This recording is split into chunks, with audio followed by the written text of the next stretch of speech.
Boa noite a todos, sejam todos bem-vindos ao nosso estudo do Livro dos Médiuns. Hoje vamos estar comentando e estudando o capítulo 7º, que vai estar falando da bicorporoidade e transfiguração. Antes mesmo de nós iniciarmos, vamos ao nosso momento da prece, a nossa prece de abertura. E assim já vou convidando a todos que possam silenciar os seus pensamentos, seu coração e se envolvendo com o seu mentor individual. Ele que está sempre conosco, nos orientando, nos fortalecendo, nos amparando. E assim, unidos nesse pensamento de amor e de luz, vamos chegando até o nosso Mestre Jesus, agradecendo mais uma vez a oportunidade da vida, a oportunidade do estudo, do esclarecimento, e que possamos sempre estarmos com Jesus, e que Jesus possa nos amparar, nos fortalecer, juntamente com todos os espíritos que fazem parte desse estudo, as equipes do Dr. Pedro de Alcântara e tantos outros amigos espirituais.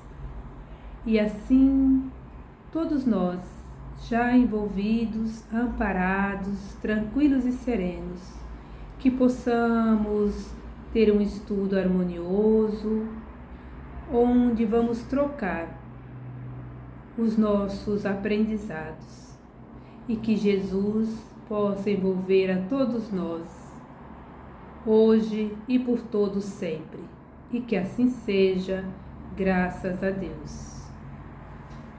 Então, o nosso estudo de hoje é o capítulo 7º, como eu já havia falado, bicorporoidade e transfiguração.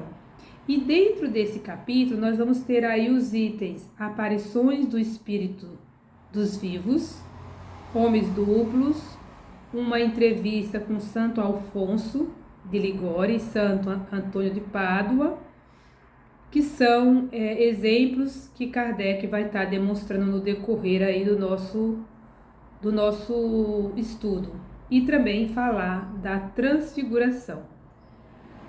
E para nós iniciarmos o nosso estudo, nós vamos primeiro, de uma forma bem simples, entender o que significa bicorporoidade ou ubiquidade. Então, segundo Kardec, a bicorporoidade ou ubiquidade é a pessoa que tem a capacidade de se mostrar em dois lugares ao mesmo tempo. Então, eu estou aqui, mas posso estar aparecer em outro lugar, em outro estado, em outra região. Depois nós vamos entender como isso ocorre. E a transfiguração, ela consiste na mudança de aspecto de um corpo vivo. A aparência da pessoa muda. É como se todos eu estou aqui, mas todos estivessem vendo, por exemplo, a Ângela. Eu estar transfigurada na pessoa da Ângela. Mas com os exemplos que Kardec vai colocando, tudo isso vai ficando mais claro, mais tranquilo para a gente entender. Então, logo no item 114, Kardec vai dizer que tanto a bicorporoidade quanto a transfiguração são dois fenômenos que fazem parte ainda aí das manifestações visuais, que nós vimos a semana passada com a Ângela. Por quê? Na bicorporoidade, não só os médios, mas qualquer outra pessoa pode ver. E também na transfiguração ocorre a mesma coisa. Todos têm a capacidade de estar vendo. Então, Kardec fala aí das aparições dos espíritos vivos. Por quê? Estudando, Kardec percebe se os espíritos, quando desencarnados, podem aparecer para nós encarnados, por que entre os encarnados isso não poderia acontecer? E aí nós já estudamos, já vimos que tudo isso se dá através do perispírito. O perispírito, gente, é fundamental, é a chave para todos esses fenômenos. Esses fenômenos que nós já estudamos, de efeitos físicos, efeitos inteligentes, e todos esses 32 aí capítulos que vão estar falando aí dos fenômenos que nós vamos estar estudando. Por quê? Porque o perispírito ele tem essas propriedades de expansão e também de redução. Ele tem a penetrabilidade que nós já vimos, que é quando você pode penetrar, passar entre paredes, casas, portas. E ele também, através do perispírito, tanto vivos quanto os vivos também, né? Mas assim, desencarnados como encarnados, se tornam visíveis e também tangíveis, que é aí as materializações. Então, Kardec, para exemplificar todos esses fenômenos, ele começa estudando vários casos. E aí ele fala que um dos casos, né, já no item 115, que a esposa de um dos amigos dele, toda noite, né, durante a noite, ao entrar no quarto, ou com luz ou sem luz, então tanto faz estar no escuro como no claro, ela via uma vendedora de frutas, que ela conhecia assim só de vista, não tinha uma amizade, não tinha uma intimidade maior. E essa aparição causou medo. Por que causou medo? Porque essa esposa, como ele coloca, ela não tinha nenhum conhecimento do espiritismo. Então, aquilo para ela, esse fenômeno, o assustava. Como se a moça provavelmente à noite já estaria dormindo, devido ao horário. Provavelmente estaria dormindo. E, no entanto, essa senhora havia no seu quarto. Então, isso causou um espanto. E aí vem as questões. Qual era o motivo? Qual era o motivo dessa moça aparecer? E no próprio livro fala que não se sabe. Não se sabe qual era o motivo. Mas havia sempre, né? Nada acontece por acaso, uma razão. E essa senhora, então, ela se assusta justamente por desconhecimento. Lembrando que muitas vezes, mesmo a gente estudando e conhecendo, a gente também se assusta. E aí depois, ainda seguindo, Kardec conta um outro caso também de uma senhora que ela estava bastante enferma, bastante doente. Mas ela via, por volta das 10 horas da noite, sempre um senhor idoso que aparecia no seu quarto, ele do lado da sua cama, né, do seu leito, e sempre numa poltrona, sempre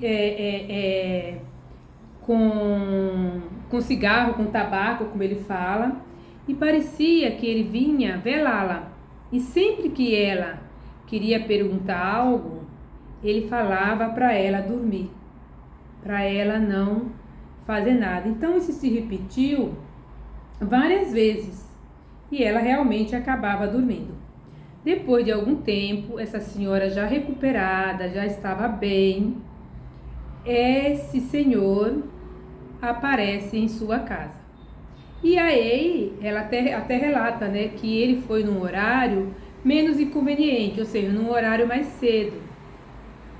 E aí, ela conversando, agradecendo as diversas vezes que ele foi visitá-la, ele diz que foi a primeira vez que ele estava lá. Então a gente percebe que essa aparição, ela é involuntária. Ele nem sabia que tinha ido lá, mas através do seu perispírito, espírito, estava lá. Mas essa senhora, ao contrário da outra, ela já tinha um conhecimento, ela já sabia dos fenômenos espíritas. Então ela compreendeu o que estava acontecendo, ao contrário da outra que não tinha, e aí, né, vem o susto e vem o medo.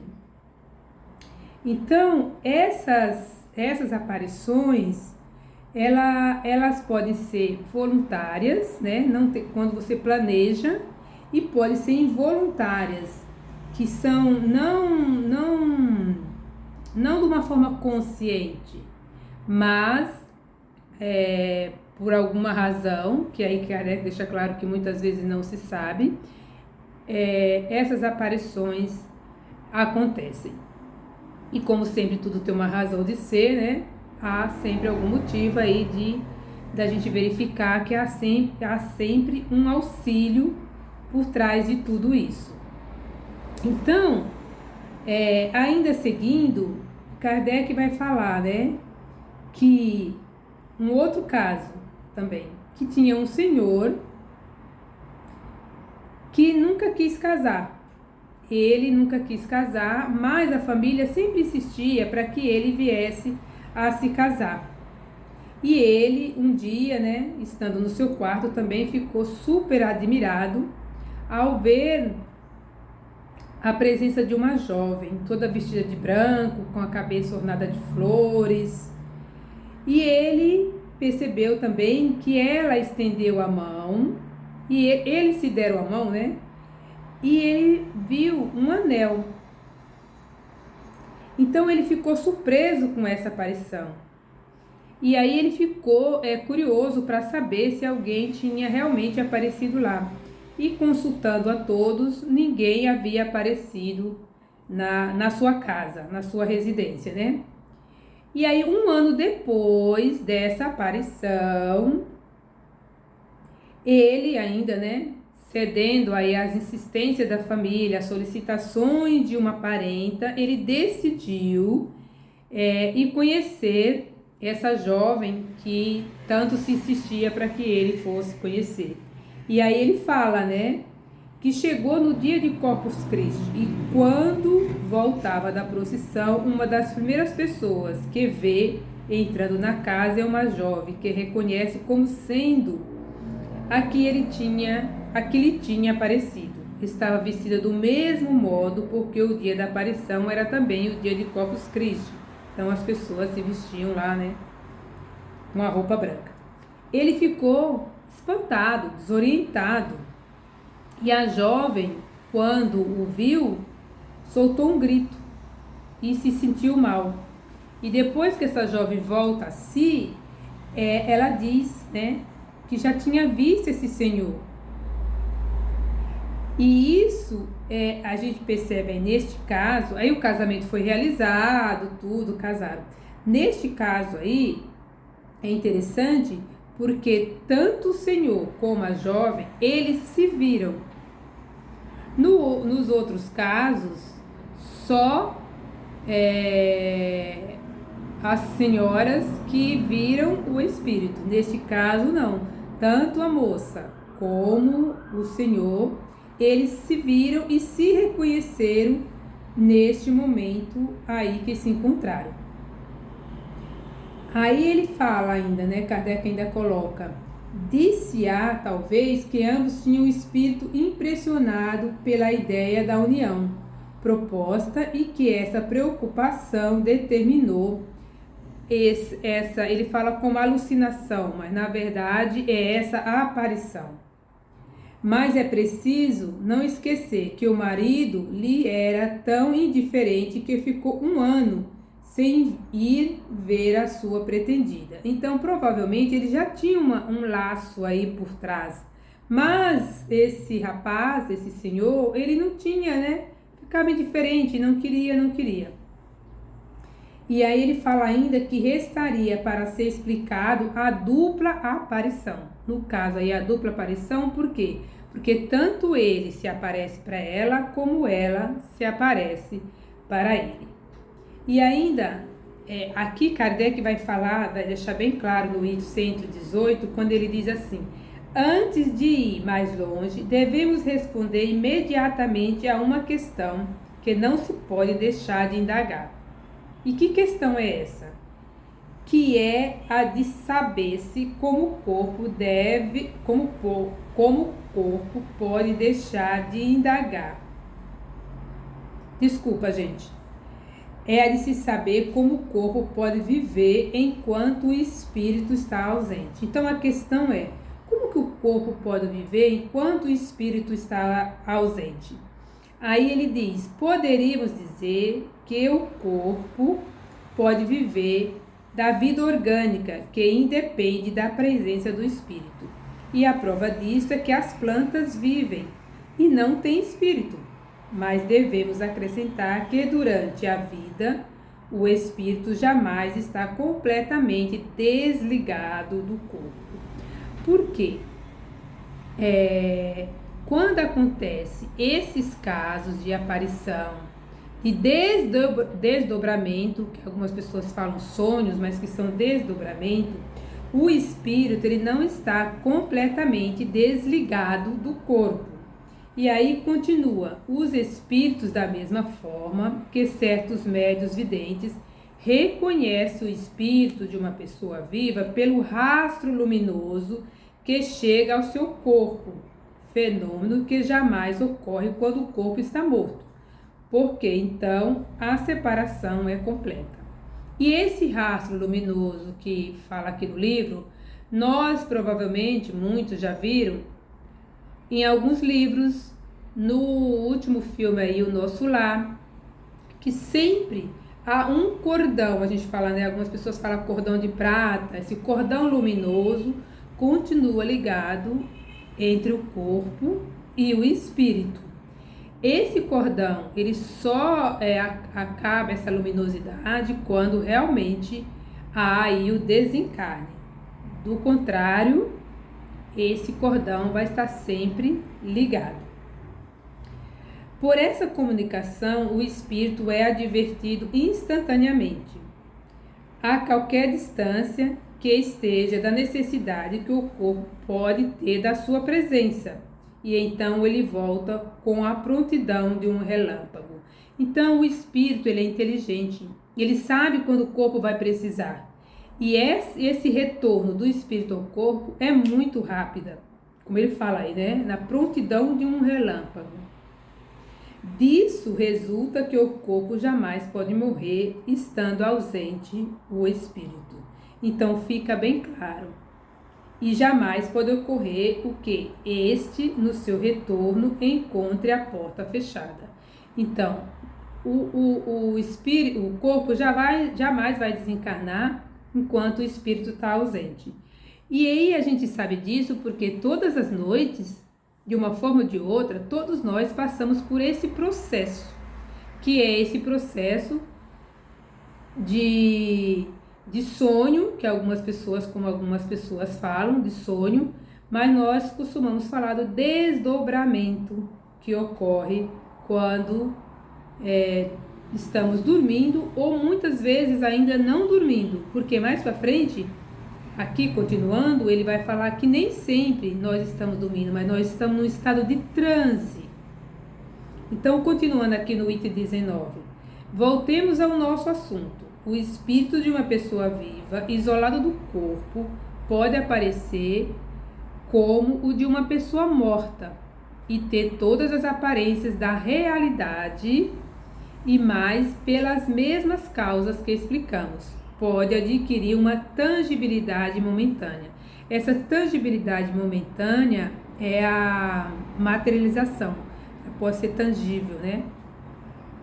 Esse fenômeno é designado sob o nome de bicorporeidade ou ubiquidade, como eu já falei, que deu lugar às histórias de homens duplos, quer dizer, de indivíduos cuja presença simultânea foi constatada em 2 lugares diferentes.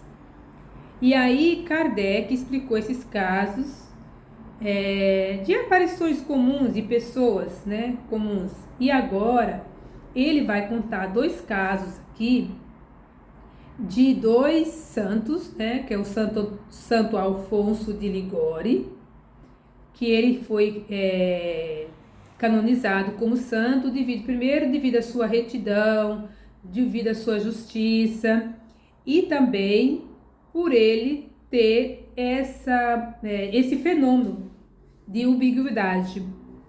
E depois ele vai falar também um outro caso de Santo Antônio de Pádua. Vou falar primeiro de Santo Antônio, depois a gente fala aqui a entrevistinha que Kardec fala com Santo Alfonso. Santo Antônio de Pádua, ele estava na Espanha e enquanto ele estava lá, ali ele pregava, seu pai estava em Pádua e ele ia ao suplício, acusado de uma morte. Neste momento, Santo Antônio aparece e demonstra toda a inocência do pai e revela o verdadeiro criminoso que mais tarde vai ser castigado. E aí foi constatado que nesse momento Santo Antônio não tinha deixado a Espanha. Então Santo Antônio estava lá na Espanha e através do fenômeno de bicorporeidade, de estar em outro lugar, ele vai lá defender o seu pai. Então, aquilo que eu falei, há um leve transe, porque você estar aqui, eu estou aqui, mas eu estou lá, digamos, na casa da Ângela. Mas eu não vou estar aqui falando assim, há um transe, há uma parte aqui que a gente vai continuar explicando. É como se a gente ficasse meio estático, mas o meu espírito se materializa lá no outro lugar. E aí, Kardec, sabendo que Santo Alfonso, ele também tinha essa capacidade, Kardec faz algumas perguntas para ele, para compreender melhor esse fenômeno. E aí ele fala: poderias nos dar a explicação desse fenômeno? E Santo Alfonso diz: sim, o homem, quando está completamente desmaterializado pela sua virtude e elevou sua alma a Deus, pode aparecer em 2 lugares ao mesmo tempo. E eis como o espírito encarnado, sentindo o sono chegar, pode pedir a Deus para se transportar a um lugar qualquer. Seu espírito ou sua alma, como quereis chamá-lo, abandona então seu corpo, seguido de uma parte do seu perispírito, e deixa a matéria imunda num estado vizinho da morte. Disse vizinho da morte, por quê? Porque é aquilo que eu falei, vizinho da morte, porque você está num estado de transe, mas você não está morto. Porque permanece no corpo um laço que liga o perispírito e a alma à matéria, e esse laço não pode ser definido. O corpo aparece então no lugar pedido. Creio que isso é tudo o que desejais saber. Então Santo Alfonso deixa logo no começo, gente, que é importante a gente perceber que isso tudo é quando o homem já está desmaterializado pela sua virtude, ou seja, ele já tem um grau de evolução, ele já está mais evoluído, então já tem essa capacidade de se desmaterializar, né, com mais facilidade. E ainda ele fala, completando, né, e isso nos dá explicação quanto à visibilidade e à tangibilidade do perispírito, porque ele pode ser visto e pode ser materializado. Você pode ter essa capacidade de ser tangível. Quanto mais evoluído, mais essa possibilidade. E aí, ainda continuando, Kardec pergunta: O sono do corpo é indispensável para que o espírito apareça em outros lugares? E aí, Santo Alfonso diz: a alma pode se dividir quando se sente transportada para um lugar diferente daquele onde se encontra o corpo. Pode acontecer que o corpo não durma, embora isso seja muito raro, mas não estará jamais num estado perfeitamente normal, porém está sempre no estado mais ou menos estático. Então, é o que eu falei, né? Nesse momento do desdobramento, a gente está nesse momento do transe, um momento ainda meio que, vamos dizer assim, sonolento, parece que vai começando a dormir. E ainda Kardec quer mais informações. E aí ele fala na quarta questão. Estando um homem mergulhado no sono, enquanto seu espírito aparece em outro lugar, que sucederia se fosse despertado subitamente? E é o que ele já falou, né? Não sucederia nada, porque se alguém tivesse a intenção de despertá-lo, o espírito reentraria no corpo, prevendo a intenção, já que o espírito lê o pensamento. Então, o espírito já lê o pensamento, o espírito é inteligente e ele já tem essa condição de saber esse momento de retornar ao corpo. E aí ele vai dando vários outros exemplos, né, dessa bicorporeidade.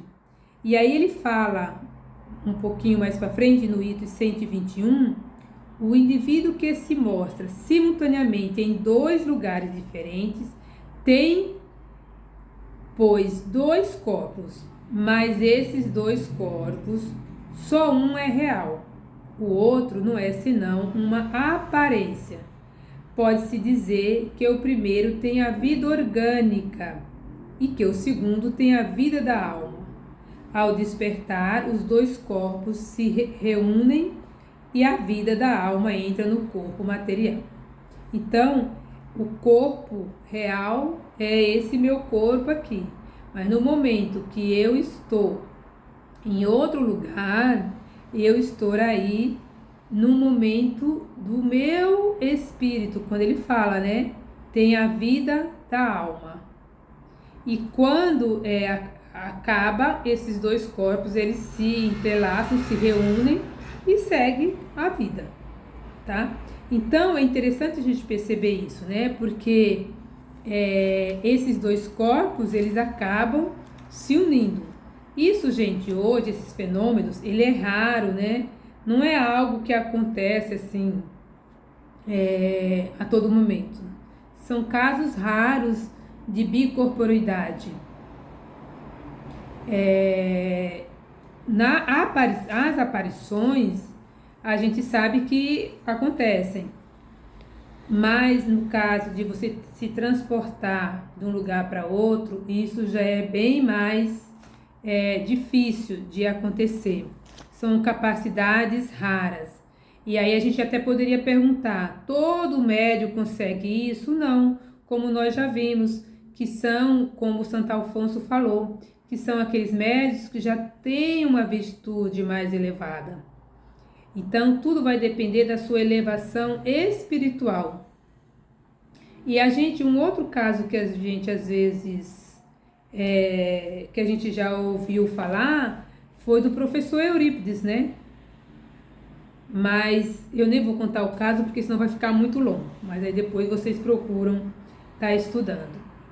E depois, nós vamos estar vendo, seguindo aí, o item 122, como Kardec coloca aqui. Passemos ao segundo fenômeno, o da transfiguração. Ela consiste na mudança de aspecto de um corpo vivo. Eis um fato do qual podemos garantir a perfeita sustentabilidade, a perfeita autenticidade, e que se passou nos anos 1858 e 1859. E aí ele vai contar de uma jovem que tinha uns 15 anos, que desfrutava aí de uma singular faculdade de se transfigurar, quer dizer, a de tomar em certos momentos todas as aparências de certas pessoas mortas. A ilusão era tão completa que se acreditava ter a pessoa diante de si. Tanto eram semelhantes a fisionomia, o olhar, o som da voz e a linguagem. Esse fenômeno se repetiu centenas de vezes sem que a vontade da moça nele interferisse. Então era algo involuntário. Várias vezes tomou a aparência de seu irmão, morto alguns anos antes. Tinha ali não apenas a figura, mas o talhe e o volume do corpo.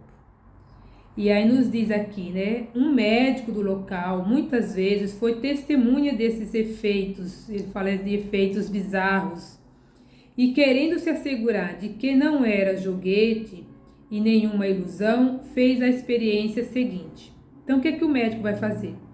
Conhecemos os fatos por ele mesmo, pelo pai da jovem, por várias testemunhas oculares, muito honradas e muito dignas de fé.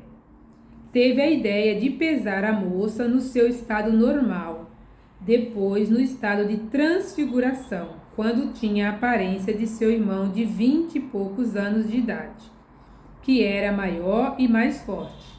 Pois bem, ele constatou que nesse último estado o peso era quase o dobro. Então essa experiência, né, foi concludente e era impossível atribuir essa aparência a uma ilusão de ótica. E aí ele fala, né, que tentemos explicar esse fato, que durante um tempo foi chamado de milagre e que achamos simplesmente de fenômeno. Então, para muitos isso era um milagre, mas depois isso na verdade é o fenômeno de transfiguração.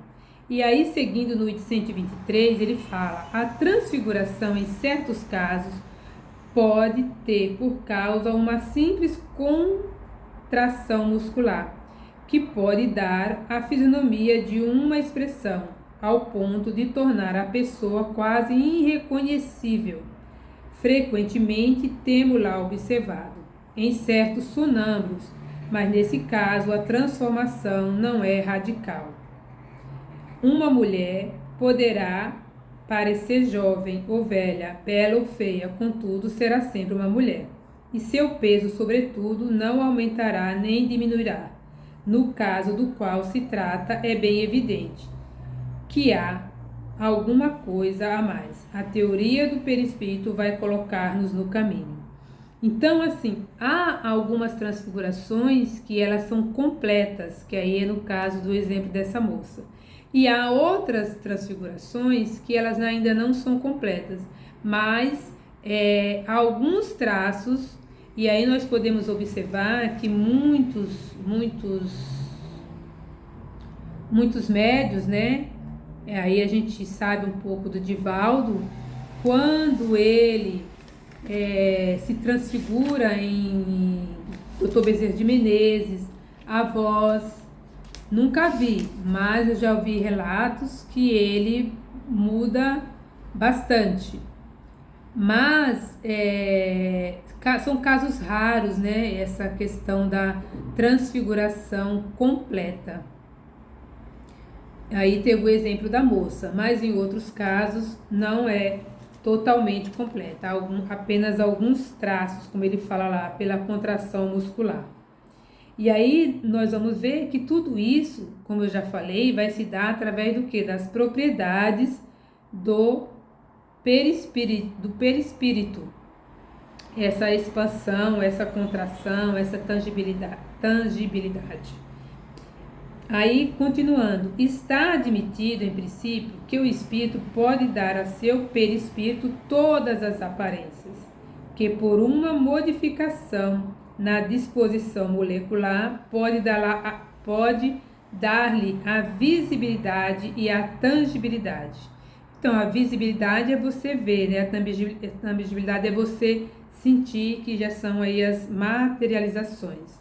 Por consequência, a opacidade que o perispírito de uma pessoa viva, isolada do corpo, pode sofrer as mesmas transformações.